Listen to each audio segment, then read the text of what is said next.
We back. Here we are, another Team 7 podcast. I got my the co-captain in here, Isaiah Desert Storms. And I know it's been a little bit of time since we recorded because the last time we recorded, it was a very, I would say, a very grieving, depressing, and mourning spot we was in. And so it took up a lot of our recording schedule because I was going through a lot. Isaiah was helping me process through it, and so he wasn't really feeling the best spirits to record. And then after we got through that tragedy, we had one episode, and then my father passed away on the 1st of this month, and so now we're dealing with that tragedy. And right now, at the moment, we're just trying to cope and try to get over this depressing moment. And what we're gonna do, instead of mope, instead of be sad, instead of take this time and tuck our tails, that's not what my father was anything about. He was a very strong, very willful, and very thoughtful man. And so what we're going to do to honor him is to keep pushing forward and keep striving forward, and only to strive for the best thing that we can possibly do. And we're going to celebrate his life instead of mourn his life, because he was a great man, like I said, and he was a powerful and a very influential man, because Isaiah is his basically adopted son. Just like my brother Carlos, my brother Jazz, my brother Javi, my brother Corey, my brother Lewis. My dad adopted a bunch of our young friends at an early age and took them into his house. Every time we needed something, he was always there for us. And so I just want to take this time to respectively give the respects to him. But as you can see, this is a late night episode. We had an episode in the can maybe an hour ago, 2 hours ago, before this shit got part of the lost files now. Yeah, we literally talked about it on that episode, that we have a couple fucking episodes that's lost and you'll never see because the audio or the video was messed up. And just like the one we just recorded, jank audio was horrible, no audio at all. So Sherry looked crazy on the camera when you hit it. Yeah, it was that late night shit. Mm-hmm. I don't know if I'm just on that. But we're here to try to, make this one a little bit better than the one we just did, even though the one we just did was really, really fun. But we're going to get into it. So, today, football came back. And the Bills is played the Rams, defending champion Rams. I didn't think the Rams would have a chance once I figured out that Aaron Donald retired. Who is he? Inform me. Because, I'm not the biggest NFL fan, so that's just... educate me. Okay. Aaron Donald. Massive contract, either like last year or the year before. Defensive tackle for the Los Angeles So he's like Rams. a lineman, kind of? Yeah, lineman. He played a defensive tackle, and he sometimes switched over to the defensive end, but he was on the front line, on the front four. He was number 99, the captain of the defense, and everything the whole entire defense ran through him. Like they had and they got Jalen Ramsey as an asset and all these other players on their team, but the key guy and the key money got spent on Aaron Donald. He was a big reason why they won the Super Bowl. Other than what's the boy name? Cooper Kupp, Odell, Matthew Stafford had a game of his ass. Like everybody had games, but Aaron Donald on the defensive front, he really did his job as a front four man.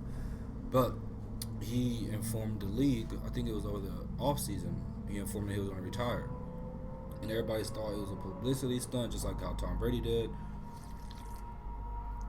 And people didn't really give it a benefit of the doubt. People was like, "Oh, you're not gonna really retire. You're too young. You just won a Super Bowl. You just probably thinking about it in the off season. Let's just give it a little bit of time. He's gonna come back."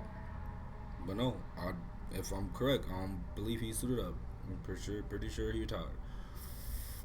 And so that man lays a big piece of their defense. And so without him there, it's a big loss. And so I'm thinking since we already got the scores. He's a black dude? Yeah, big black dude. He was like, he's a dude that you'll basically see on Instagram or whatever. He's like 6'3", 200, I think like 65 pounds or whatever. He's like good at his position. Shredded muscle, like 10% body fat, if that. And the best defensive lineman in the league. Can I ask you something? NFL talk. Can I ask you something? Go ahead. I don't know if I've asked this, but what was your stance on Colin Kaepernick? Oh, you trying to get me canceled? Colin Kaepernick. This is a disclaimer. We're practicing our First Amendment rights. Thank you for saying that. We're practicing, but freedom of speech. Yeah, I would say Colin Kaepernick. I know you hate the Niners because you're a diehard Raider fan. So let me get that out there to the folks at home that don't know. Ernest is a diehard Raider fan. Got Raider tatted on him for life. Yeah. So I'm not a fan of his to start off with. My dad was, and so I respected him because he put a smile on my dad's face for a period of time. When he was running the ball, huh? Yeah, when he did his thing. But the thing with him, he let his politics, just like I would say with Cam Newton now, let his politics speak more than his on-field play. And I don't like that. Would that be the same with AB, or was that PTSD? Is that different? AB had, I think he had brain trauma. That nigga had, brain trauma. He was a diva, nigga, to be real. So what is the difference between him and Cam? The difference between AB and Cam? One is a diva who needs the attention on him because he's like, if I don't have attention on me, something's fucked up. Like, I need the attention. I need to do whatever outlandish thing I have to do. Either, throw a bag of baby dicks at my baby mama or fucking, do all this crazy ass outlandish shit in the off season. Rapping. Yeah, doing all this weird ass shit in the off season to try to get these players. That, you do all those off field distractions, same, no disrespect, like T.O. T.O. did that same kind of shit, like antics, like diva antics. Like, if the spotlight wasn't on him, he felt like, why the fuck not? Like, it's supposed to be on me. I don't like that in a football player. You have that, and then you have Cam Newton. Cam Newton lets his politics just like Cap lets politics with the black movement, the black power movement, all this other shit. Like, listen, there's a time and a place for all that shit. And on a fucking football field on Monday night or Sunday night, don't tell me about your motherfucking politics. No time. I don't give a fuck about red or blue at that fucking time. I care about you scoring touchdowns and you defending them other niggas from scoring touchdowns. That's it. That's what football is about. And when I hear politics or you want to take a knee on this or this, fuck that. That's not what football is. And so I feel like he got what he brought on himself. He brought it onto himself because there's a time and place for that. Either use that shit, your press conference, the press or the post, or the pre or the post. Excuse me. Use one of those two conferences to shed light on that shit. Use it on your Instagram or your Twitter or anything like that. Use your off-field play. If you don't use off-field shit, use off-field for off-field shit. Don't bring, off-field problems on the field and protest while the game's going. Protest while the national anthem. That even though he said he had family that fought in the war, nigga, my uncle that passed, he fought in the war. My other uncle that's still living, he fought in the war. I have so many people that say my family have participated in the fucking army services or the armed forces services that shed a negative light on him. And then when he came out and said, "Oh, it's not about the armed forces. I'm not doing that for them, doing it for police brutality and all that other shit." Yeah, but there's a time and place for that shit, my nigga. Do that shit off the field. And can I say this? Because off camera, we were talking a little bit about faith and religion. Yeah. More importantly, the faith of the Almighty, the Most High, Allah. Mm-hmm. Where we go into that would be with the Nation of Islam. Yeah. And I want to say this: the Honorable, Almighty, Powerful Malcolm X once said, and this was in 1980s, 1990s, whatever, 70s. Yeah, I was gonna say late 70s. 70s, 80s. Malcolm X once said, "Look at the black community." And this is then, nigga. He said, "Look at the black community. Who are our leaders? Comedians, musicians, puppets, clowns, ball players. That's what I'm going with this. Those are just masks. Those are just. That's not the real deal." Because honestly, if Colin Kaepernick really felt that much about it, he would have did that shit in a business tie and a motherfucking suit with an envelope full of facts. Like I said, not post-conference. not disrespecting the motherfucking fans that paid. And you been to a Raiders game, but oh my bad. Shit, like, You been? so good. Yeah, we good. You been to a Raiders game, let alone the Coliseum before it left. You know how much those tickets cost. Mm-hmm. Why can't we just go to a game away from the politics? Let me ask you something. If Derek Carr all of a sudden started praising Joe Biden and say he's a great president, anything like that, don't you think that's gonna fuck up ticket sales? If he take a stance on, oh, I love Donald Trump as a president, don't you think ticket sales are gonna fuck up for the Raiders? There's certain spots as the leader of the football team, whichever football team you on, is the Raiders, the Niners, the Panthers, the fucking Redskins, whatever team you on, not Redskins, excuse me, Washington football team or Gladiator, whatever the fuck their name is, Washington football team. whatever the fuck it is. When you're the leader, the quarterback and the one that has a captaincy on your fucking jersey, you cannot take a political stance, left or right, as a face of that team, because the team basically runs through you at that point. The front office put a lot of money, investment, time, and effort into you making sure you're the captain of the team, because it's your face that they're going to see. Because captains don't wear the helmets. They're going to walk out to the middle and get seen on TV. You're the one who's going to be the face of this organization. We do not need you taking any type of political stance, left or right. Why? Because just like Michael Jordan said, there's Republicans that wear Jordans. I do not want to separate a Democrat and a Republican in my ticket sales, because if I start dividing the room, then I'm not gonna have no fucking audience. And there's definitely probably some Republican as a Raider fan. There's definitely some Democrat as a Raider fan. But that's what makes us unite as one person. Exactly. Is we love the fucking Raiders. Exactly. That's exactly what I'm saying. Carr cannot just come out and say, "Oh, Joe Biden's a great president," or Donald Trump was a great president. Because think about it, you've been to those tailgates. At the tailgates, I've never been to an NFL game, let alone a tailgate. What are they talking about? They're talking about beers. I got this on the grill. Oh yeah, this motherfucker's gonna do that in the game. It's not. There's no talk about. Oh, you see what the president's doing? No. Why would the fuck will we go spend all this money to talk about some bullshit? Why can't we just go and just? You know what? Well, you know what? We're the left, we're the right, but here, nigga, we're Raiders. Mm-hmm. Exactly the point. That's exactly Michael Jordan's point. And so I want to ask you this, because you used to play football, a tackle football with the pads and everything. What is a team captain? And how many are there on a football team? Depending on the program, I would say. In your experience, there's typically 4. Most teams use 5 nowadays, I believe, because they try to get like special teams, like somebody like when I played, there was 4 captains. After I played in years prior, there were 5. So this is usually how they divide the captains up. There's usually 2 from the offense, 2 from the defense. That's usually why I said 4. There's usually the offensive captain, usually is the quarterback or a very, very like tough lineman. So every quarterback is a captain? I would say mostly, because they're the one who the offense runs through. They're the ones who have the offensive band. They're the ones who read most of the plays out. They're the ones who have the ability to call the audible, and the other team, or us as a line or as a receiving core, whatever the fuck it is, we have to adjust to what the quarterback is going to do. When he scrambles, we have to adjust to him.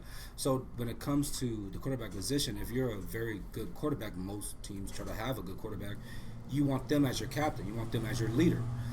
But sometimes, in certain circumstances, there's like the center, that's the captain. There's the right guard or the left tackle, that's the captain. Because the center protects the quarterback. He's the first one the quarterback gets. And he's the first person that shoots the shit up. The left tackle on most quarterbacks is their blind side, so they usually have him the captain. If not, however the team dynamic. Or you'll have a running back that's a veteran or a hard runner, or a wide receiver that's either really experienced, really explosive, like he's the one who gets the wide out.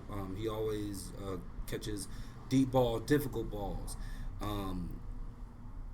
Plays that makes the team more explosive when he's on the field. Basically, the most important player, I would say, will be the 2 captain on offense. Defense. usually goes to like the middle linebacker because he's just like as important as the quarterback. He's the one who calls the plays on defense. He's the one who rallies the guys. He's the one who set audibles. He's the one that the quarterback is reading most of the time. Explain to me this. What I never understood this. What is the job of a safety? A free safety or a strong safety? I don't know. Two different safeties. I don't know. I didn't know there was two of them. Okay, so which one? Both of them, I guess. A strong safety. And name a notable player that I would know that's okay. a strong safety. Or Strong safety. It could be Hall of Fame too. Strong safety, I would say, because I would say Ed Reed because of free safety. Free safety, I would say Ed Reed. Strong safety, I would say. That's a good fucking question, man. I haven't watched football in so long. A good strong safety, I would say have to be. I'm gonna just take a shot here. The guy, I would say the guy that was on the Niners. Deebo Samuel? Other Eric Reed. Because he was a big, hard-nosed dude who hit hard as a strong safety. So their job is just to hit people? No, strong safety is basically like strong side of ball. So, like if the tight end, if it's a single set tight end, the strong safety usually hovers over that side. And a free safety hovers around the more side that has either more receivers or depending on defensive stack. It all depends on defensive strategy as well because like in a 4-3 defense, like in a Raiders defense, I would say our strong safety Abrams, number 24. His position is basically like a faster outside linebacker, and then you'll have in some cases like Ed Reed. He played like a free safety version of that outside linebacker, like a smaller speed version of a linebacker. But in those aspects, the free safety and strong safety just shadows the receiver, tight end, and a halfback if they break out into coverage. They usually is a last line of defense sort of guys, and one usually depending on the scheme. One is usually shadowed up, one is usually direct center. Some is too high, some is both jokered up.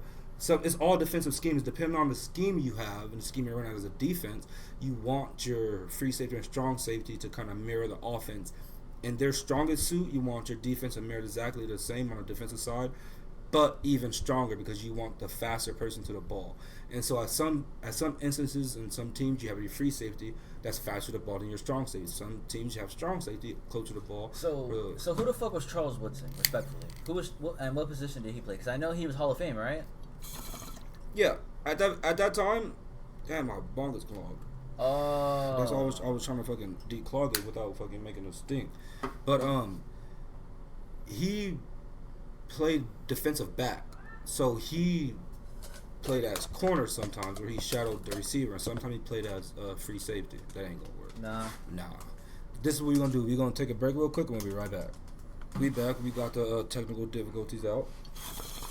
But I don't know where the fuck I ended. But we were talking about free safeties and strong safeties. I asked you who was Charles Woodson and what position did he play and like why he was like Hall of Fame.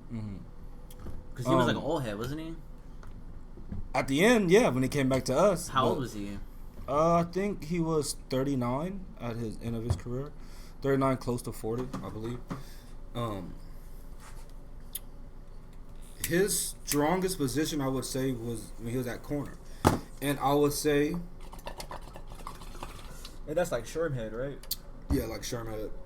That nigga, what a fucking fall. What a fall. But he was good, wasn't he? Sherm was a good fucking corner. Wasn't he on the cover? Yeah. He was a great fucking corner. But, you know what happened to him? Wait, I should do on this one. The little handout. Damn, nigga. Cool. How late it is, nigga. Fucking. We need to get a better light for this shit. We on the outside. But it's authentic like this. Shit. Hell yeah, it is. We really outside. But look, Charles, his position, I would say he was best when he was a corner, because he was a lockdown corner, and I would say his best years was with us before he went to the Green Bay, because that's what got us that big contract with the Green Bay. Then he won a Super Bowl. Well, technically he did, because he was injured like third quarter or second quarter or some shit. He broke his collarbone and shit. But Woodson? Yeah, he literally was injured in his Super Bowl game that he won, because he injured, sat on the sideline. Then they won. and he like held up the trophy even though he was like injured and shit. But that nigga was, you know what I mean? You think he smoked buds? Fuck yeah, he smoked buds. But that nigga, he's in a wine. He got like his own wine and shit. Like, and what do you think about that Marshawn Lynch video when he was drunk getting pulled over? That's Marshawn. Nigga, if anybody knew Marshawn in his career when he was at Cal, he did wild shit. When he went to the Bills, did wild shit. Left the Bills, went to the Seahawks, did wild shit. Seahawks to us, did wild shit. Nigga he wrecked his car like I think first year with us. Like the nigga was doing wild ass shit. Nigga, Marshawn is Marshawn, but Marshawn loves Oakland. He put on for Oakland. He always gave back to Oakland. He was like one of the biggest voices and like pillars of Oakland like sports for so long, even though he didn't play in Oakland. Does that make sense? Like he wasn't playing in Oakland, but he was a big leader of Oakland sports because every single offseason when he was either with the Bills, was out there he was in his dreads, he was in his youth programs in Oakland, giving back to the city, and that's what I'm saying. Youth football programs. Yeah, and I think we have another man like that on our team now, other than Derek Carr and Marcel Reese, because they were they real charitable. The one guy I think that's going to bring that the same sort of like passion to like the Raiders is Tay Adams, Devontae Adams, the new receiver we picked up from Green Bay. I feel like because him and Derek Carr had such a close bond when it was in college that now they're in the pros. Devontae been to the highest of the highs and didn't get there, and Carr been to the playoffs. And now he plays with Derek Carr? Now he's playing with Derek Carr. Now I think the first game is this Sunday or this Monday. You think they're gonna win? I hope so. Because the plan is for us to get into the playoffs and make a strong playoff push, because that will determine what we're gonna do for next year. You think Derek Carr still got the juice? If you don't prove it this year, then we're gonna have to let him go. How many years has he been with the Raiders? 7, I believe. You can't lead a team for 7 years, and if you can't take them past the first round of the playoffs, you shouldn't lead that team anymore. Nope. Because you had a long time with the team, even though he was injured in most of them. But now you had this team. You had to lead. You had to get us to another step, because there's certain teams that don't make playoff push, some teams that don't even care about making playoff. They just want to get the number 1 seed and shit like that so they can try to rebuild. We're trying to make playoff pushes. We can't do that if our quarterback is going to play subpar, in a meaning of when it gets to the big games, he don't perform like he did in the season when he was getting nominated and talked about as an MVP running. Like, there was many times in many seasons where Derek Carr was touted as being an MVP candidate. Every one of those seasons ended with him playing horribly in the postseason, or him not even making it to the postseason because of injury. So you can't have that, especially being a leader. He's a great leader, but he hasn't got us to where he needs to take us to. And that's what I'm thinking with a player like Adams, because we had a player like Adams with Ruggs. Ruggs is very explosive, wide out, but he let his outfield problems cause him to lose millions of dollars and millions of fans and all this other admiration he would have got. But Ruggs that's 3. Yeah, Ruggs, but that's not here or there. Now, hopefully with Adams and hopefully with this new rebuilt Raiders, hopefully hopefully we win and hopefully we carry on that winning tradition. Can I make a smooth transition into the MMA talk? Go for it. As we all know, this podcast filmed on Friday. Thursday. Saturday, this upcoming Saturday, Chimaev versus Nate. I want to say, give me your prediction. Hold up, let's break down the card. Give me the. Let me pull up the card. So the card. I want to be factual here. And when you pull it up, I'll finish. I'll lead it into with this. A lot of people, a lot of MMA journalists, a lot of MMA reporters, a lot of people that's in the MMA media and the MMA space is saying that Nate Diaz don't have a chance and that Chimaev is going to dog walk Nate. We're both from Cali. Nate's Southern Cali, right? Southern Cali, Stockton? He's from Stockton. He's Southern from Cali, right? He's from an hour and a half away from us. That's south, right? North. He's from Northern Cali, NorCal. All right, NorCal. And what's crazy is, when I was born, 1998, that's when they changed Stockton and Fresno as one. It made them a part of 559? So Fresno was 559. Stockton used to be... No. Fresno used to be 209. Oh, got it split. And then Fresno became 559. And Stockton became... That's what I'm saying, because if you think about it, you just go up to 99 North, you know what I'm saying? Yep. We all know the 99, nigga. Damn, that's right. I don't know why the fuck I said south. You good? Is that Madeira? I'm thinking so. Madeira's north. Merced South. Merced is north. What the fuck am I thinking of? South is Bakersfield. That's what I'm thinking. South. That's what I'm thinking. South. What's the other little shits? The other, I don't even know. And nigga, everyone knows it's SenCal. That's what I'm thinking. South. Bakersfield. That's what I was thinking. So I was like, nigga, I went on a train. Right, but I got the card here, so I'll break it down from the top down. Okay, give it to me. Main event. Pause. We all know. Pause. Main event. Hamza Chimaev, Nate Diaz. 5 rounds at 170 pounds. Which I don't know how to feel about. It's whatever. Look, you know how we going. You know what I'm saying? It's NorCal. You know what I'm saying? But Stockton, California. You know what I'm saying? Fresno, California. Saying that, you can't just say that without no actual words. If you're going to give a Nate prediction, how Nate going to win? Nate's going to win on points. So All 5. UD. All 5. All 5. Mm-hmm. You don't think Chimaev with his size or his aggression is going to get Nate out of there? Nope. You can stand on that? No, I'll stand on that because I feel like if Nate and Gilbert Guarino Burns go black belt to black belt, hands to hands, it would be the same fight. It would be the same. Hear me out. It would be the same fight. Think about it. That Burns Chimaev 3 rounds. Yeah. What if it was 5?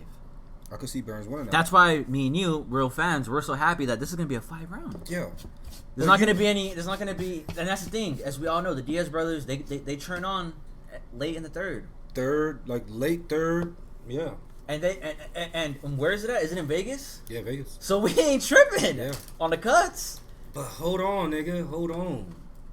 You telling me that Nate Diaz is gonna pull out a 5-round decision against Chimaev? Mm-hmm.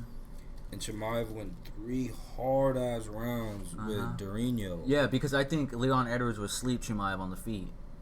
Whoa, hold on, what? And Leon Edwards went 5 with Nate, and almost got slept in At the the 6th. end. In the 6th, if there was a 6th, If it was 6, it would have been over. that's what I'm saying, my brother.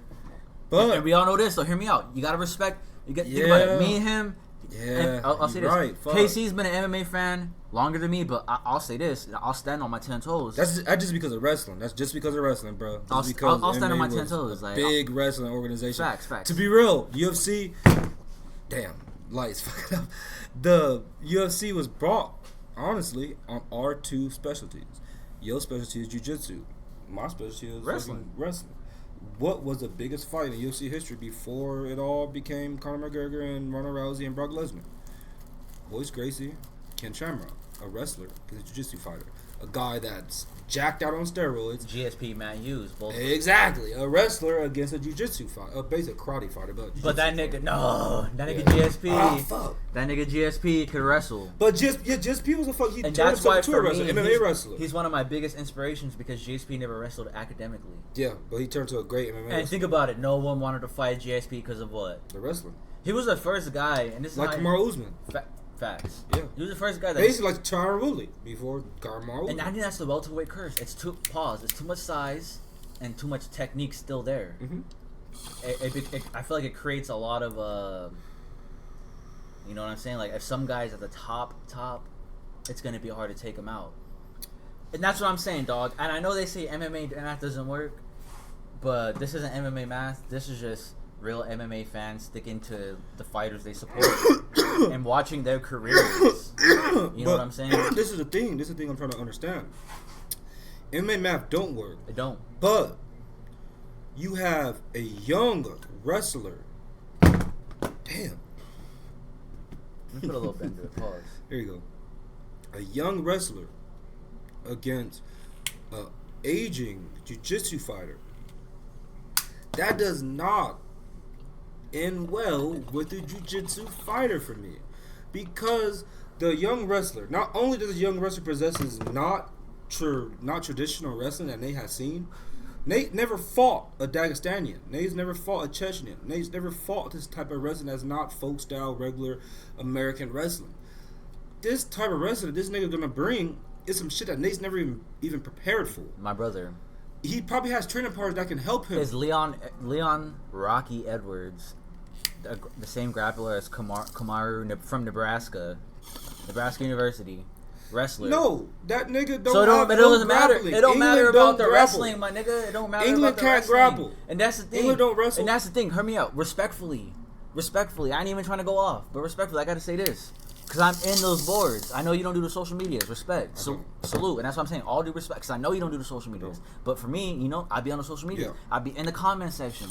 Bro, for all the niggas that's saying that, thinking that wrestling is going to take you places. Yeah, that's a fact. But it dictates where the fight goes. But you're going to meet the day. Even jiu-jitsu has wrestling in it. You're going to meet the day. Or judo. That you find out that this is a fight. And you gotta think, bro. There's been hella times where, like, just me. I'm an amateur. Like, I don't know anything. Mm-hmm. There's been hella times where I shot for a double, and I was like, damn, nigga. Like, if we were allowed to throw knees in sparring, I could have got knocked out.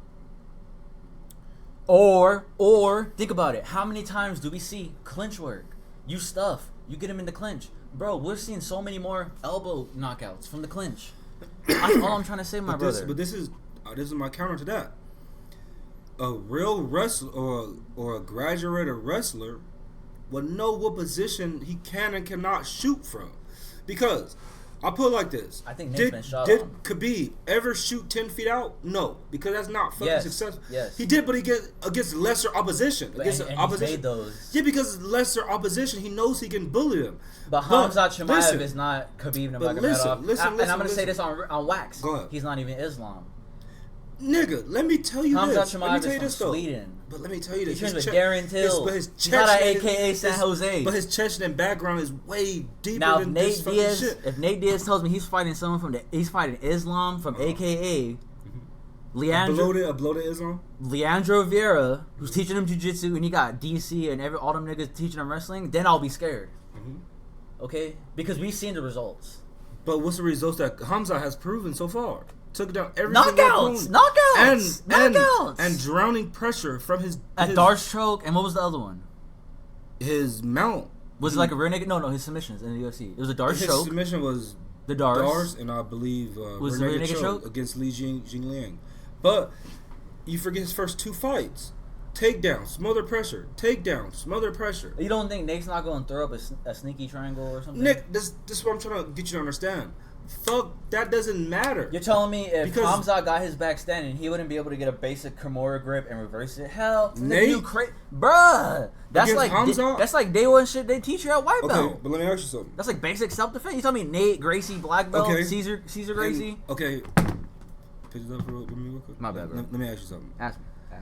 The strength difference is in this comparison. Right. Exactly. You're right. I'm trying to get you to understand. Right. If I had your back in a standing, I don't know shit about. I only know jiu-jitsu about what you taught me. So if I got your back in a standing rear naked and you try to get a Kimura grip, you think you're gonna take the Kimura on me? No, but what I'm gonna do is that's exactly the same. But there's something else that Nate can do. But listen. That's exactly the same as Nate trying to pull off a Kimura or trying to get him in a sweep position with Hamza. It doesn't matter if he gets to Kimura and try to lock it. Durinho Burns did it. Durinho's a lot stronger than Nate. Durinho Burns did it. You see how nigga Durinho Burns was at 155. My nigga, the same as Nate. Yeah, and do you see? I don't want to talk about. Nate's bigger than Durinho Burns. What are you talking about, my nigga? Respectfully. Height. Nigga, I'm gonna pull the stats. Hold up. Height. Durinho Burns is shorter, no? Yes. Durinho Burns was like 5'6", but you see the strength comparison is way different. Hold up. Diaz Bro's never been about strength. Hold up. My bad. That's my point. My bad. You get Durinho, who is explosive and powerful. Mm-hmm. That's basically what his jiu-jitsu is too. Powerful and strong. Like explosive jiu-jitsu, that's what he is. What is Nate's jiu-jitsu? Methodical and time. That is a complete nightmare for a nigga who's explosive and trying to get you out of there. Because it isn't like we're talking about Nate 6 years ago. We're talking about this day and age Nate against this day and age Hamza. Hamza is going to probably drown Nate when it comes to pressure and offensive like positioning. If Nate survives the first 2 rounds, I'm gonna fucking be like, damn, okay, let me breathe. But the 3rd round is gonna be tough because not only is Nate just got smothered for 2, now he has to worry about if Hamza's gonna take him down or just try to play stand up with him now. That's the only thing I'm trying to get you to understand because Nate is a bloated 55er. Hamza is a sucked down 85er. 2 bad comparisons. And you have one that's heavy on top and one that invites you to be on top. That's bad because a nigga that's heavy on top, like a hippo on top, We'll see, against a nigga. nigga that's gonna be. We will see. We will see, and that's the thing that's gonna Because be think very about important. it, I want to see that pressure because Leon Rocky Everett, who just knocked out Kamaru Usman, couldn't do shit to him in 5 rounds. So we will see. Yeah, but And listen. no, hear me out. And we will see. Because think about it. If there's any way you're going to dethrone a champ, you're going to knock him out in MMA. You know that. Because you know all it takes is just that boop. Yeah. Knocks your whole equilibrium off. The fight changes. Now, if it's grappling, we already know there's too many intricate spots in exactly. grappling. But the same thing that happens 5 rounds. and the same thing that happens in stand up when you take your eye off the ball. And the whole thing that I'm trying to get you to understand is Nate is already looking for his exit. He's already looking for what's next. Even though he's focused on Hamza and his style is okay. Let's put one person that's ever fought Nate into the same style that Hamza has. I would say Nate has fought. Can you pull who Nate fought? Like on his full record? His full record. I got you. Because I don't think Nate has fought any type of wrestler with this. I would say the bully, Gray Maynard. But Gray Maynard's an American folk style wrestler who's not as explosive or as big as fucking Hamza. And that's not the same comparison. So I can't say that. I could say Roy McDonald when he fought him at 170. But Roy McDonald is a more, even though he wrestled out of Canada and shit like that with GSP, that's more like folk style wrestling. That's not the same Dagestan. Hendo? Nate fought Hendo? Lost. Ben Hendo? But Ben is not. Steroids Hendo. Come on, cuz. Ben is not a wrestler, though. Ben is more like a jiu-jitsu taekwondo fighter. He lost to Rory McDonald. Roy McDonald's the guy I was talking about, and he's more like a folk style wrestler, not that type of pressure. Even though, but let's go to the hold on. Let's go to the Roy fight. Perfect example, actually, because Roy was bigger than Nate at that time. Hamza bigger than Nate at this time. Rory, whatever the fuck, McDonald and Nate, they weren't around the same age, but I would say star rising, McDonald was at his star rise, like he was getting heir apparent to George, but Nate was kind of Nate was kind of like in a weird spot because Nate was leaving 55 going 70. But listen, Roy, if you remember that fight, what did Roy do to Nate? Threw Nate around for 3 rounds. Threw his ass around. He had like 10 takedowns against Nate. Tossed him. Had suplex after suplex. Fucked Nate up with I think 10 minutes of fucking top time. Nate did try to use submissions. Didn't do shit because Rory was a fucking black belt or a brown belt at the time. He's still familiar with the system. What I'm saying is you have a person like Rory and Hamza who's way more aggressive, 10 times more aggressive, fighting Diaz who's not going to be able to stop the fucking pressure and the takedowns. The only thing I can say, just because I never even got your prediction, so I want your prediction. Mm-hmm. The only thing I can say about this to kind of end the whole back and forth about it, and you can come in, pause. This isn't the same UFC as when Rory and Nate fought. It's not. They're not even the same fighters. No. And that's the thing, guys. Is look, I'm not riding Nate's nuts, but the thing is you gotta understand is the Diaz brothers is what got me into martial arts. I fuck with them. And it's the same way as how I was riding with Tony. Nigga, that whole fight, I can't even cap. Nigga, I was like, oh, my nigga's fucking him up in the first. And then the second, 2 seconds in, boom, gets knocked out. And I did not say, oh, nigga, I was wrong. I was just like, hey, my nigga, I had to ride with my nigga Tony. And I feel like that's what a real MMA fan is. It's kind of like sports. You have your favorite fighters. Mm-hmm. You have your favorite team. You don't clout chase on, oh, he just did this, now we're fans. No, because that's fair weather fans. Those are not real fans. Those are like the McGregor fans that came. And that's fine. Yeah. But me and you, those pay tickets. Right. Me and you, we grew up in the era. It was we knew we weren't buying cards left and right. We only bought cards maybe if it was John Jones. Exactly. Let's see, John Jones. Exactly. Anderson. GSP sometimes depending on the person he fought. Shit. Who was else big at that fucking time, nigga? Damn. Forrest. Forrest was a good one. Rampage is always bringing heat. And I would throw this in for the little guys. You know what I'm saying? We Uriah, would do exactly. I was just about to say. the Uriahs, the Jose Aldos, Dom Cruz. and these are the guys like, you know what, like this is before The early TJs. exactly. TJs. Yeah. And that's the thing is like. We weren't buying. We didn't have Disney Plus, ESPN Plus, whereas like, nigga, all we have bundled the and shit. Yeah. no, like we didn't know when we were gonna see this shit again. Nope.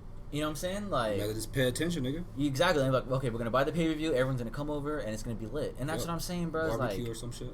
for me, and that's why even my bitch ass brother told me, he was like, look, nigga, Nate Diaz getting slept in the first. I said, nigga, suck my dick. Facts. I felt like he was telling me that. But that's the point. It's like when you're a fan, you know what I'm saying? Like it's like a nigga saying, "Oh, bro, the Raiders is trash, bro." Yeah, no, man, I ain't gonna lie. And then you're gonna be like, "Bro, what team do you like?" And they're gonna be like, "Oh, I like the Cowboys." I'm gonna hit you with some fire. I'm gonna hit you with some fire. You know what I'm saying? Cause look, let's sum this shit up with this. Because we still got. I still gotta get some bars. And we still gotta break down the rest of this card. So with the Nate and the Hamza, my prediction, and I want to hear yours, and we'll go down the line. And I want to give you rapid fire. Okay. Like yeah, boom, boom, boom. Okay. I think that'd be fun. With Nate and Hamza, I'm taking Hamza second round. Okay. And you said Nate 5 round. Nate 5. Okay. Okay, then we have the co-main event, guys. Li Jingliang versus Tony Ferguson at 170. And we have to take into account Tony has blonde hair. I'm taking like the old days. I'm taking a Leech I'm taking Tony in 3. I'm taking Tony in 1 by submission. Okay, fuck yeah. Good. Hot take. Catch weight, bro. I don't know what the weight is. I'm assuming 180. You know, D-Rod and Kevin Big Holland. Mouth. I'm going with Batman. I'm going with Big Mouth. I'm going with Yeah. Big Mouth. I got to run. I got for to. the You know, Trailblazer, Big Mouth cuz. Batman. He's a real superhero. That nigga's cold, bro. I fuck with him. Third round. You know, let me tell you something. I fuck with him because that nigga smoke weed, and that like pause. That nigga was like, he was talking about fucking this bitch with dildos and shit, like on a press conference. I was like, nigga, you a real nigga, bro. I don't know what it is, but I ain't writing no nuts or anything. But if you think about it, every real nigga like doesn't wear glasses, but when they on a type of vibe, they put got glasses. the glasses, cuz I got my glasses too. Kevin, I was gonna say. I got my glasses too. Okay. Let's continue the rapid fire. So I got Kevin Holland in the first. Both got Kevin Holland, yeah. Irene Aldana versus Macy Chastain. I gotta go with my baby. Gotta go to Irene. This is my UFC bae. She's always been my UFC bae. Irene Aldana. I'm riding with you because you ride with Irene, so I'm going Irene. And I think KO in the second. Yeah, okay, let's go. Johnny Walker versus Ion Kutelaba. I'm going Ion Kutelaba. Give me that. I think that nigga John. I think Johnny's chin is suspect. Johnny out of here. Listen. Johnny has, since he did that worm, that nigga has not ever been the same. And you know what sneak diss he did? Who? What? He said, "Oh, like the reason why I wasn't winning was because I was taking CBD and it had THC in it." Get out of here. And he said my life's way better without it, and I regret. Let's see this fight right here. Cause that nigga Kutalaba is a fucking beast, nigga. He's the one who dressed up as a Hulk that one time. Yeah. So we got Mean Hakeem, who I fuck with. Okay. Mean Hakeem versus Julian Erosa. Julian Erosa got a chin, but Mean Hakeem's knocking him out. Facts. I'll say late second round.